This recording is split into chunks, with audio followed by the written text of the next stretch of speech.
Hello, Carolyn Raleigh, your North Carolina realtor, here today with some knowledge nuggets about debt to income ratio, DTI. What is it? Why do you need to know? This is what lenders use to determine borrowing risk. You want to know how to calculate your own. So we're going to go over a few things so you can learn that today. Debt to income ratio is a percentage of your gross monthly income that goes into paying your monthly debt. This is what lenders use to determine your borrowing risk. Generally, 36% is considered good.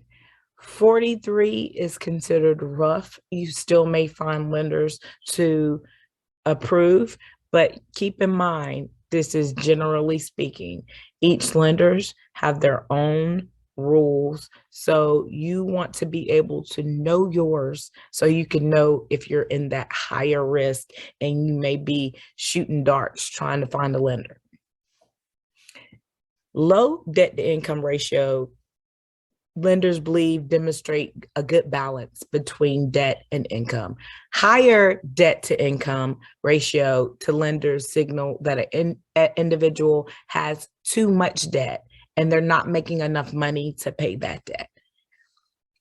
So let's go over how you calculate your own. You're going to want to get your monthly gross income. For this, I use a person making $45,000 a year. 45,000 a year divided by 12 is 3750. So how you get your gross monthly, your W-2, you could take your paycheck stub and calculate the monthly and then do times 12. This is before taxes, before any deductions, in gross monthly income. So we're going to take our example person here. We got the gross monthly income. Now we're going to do the monthly debt payment. Credit card 200, 250 car payment, student loan 150. These are monthly payments, not your total balance. This is what you pay every month. For student loans, I want people to keep in mind, if you have a student loan that you're not paying any amount to, lenders sometimes will use a percentage of the full balance, 1% of the full balance. So you want to keep in mind, if you don't have a student loan amount, lenders will use a percentage of the full balance. I will do a separate video about student loan because that's a little more complicated, not really, but I don't want to take away from the DTI. So student loan, zero balance, you will have a percentage versus an amount because you don't have an amount. So for our example person, they have $600.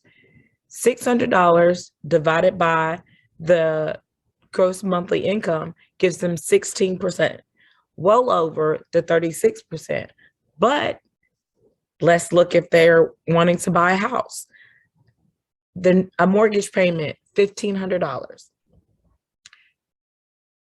That makes the new debt $2,100. $2,100 divided by the $3,750 they make a month, 56%. That is much higher than what we already said is the 43% high risk. So usually what happens is a lender will look to approve for a lower amount to get well under that 43%. Or the person needs to make more income. So I want you to keep in mind 36% to 43%, with 43% being a higher risk. I have another video about how to go to a mortgage calculator and do an estimate on payments. I'm going to follow up with the student loan so I can explain the student loan. DTI is important to be able to calculate your own so you can know what a lender is looking for. Have any questions? Reach out. As always, thank you for watching.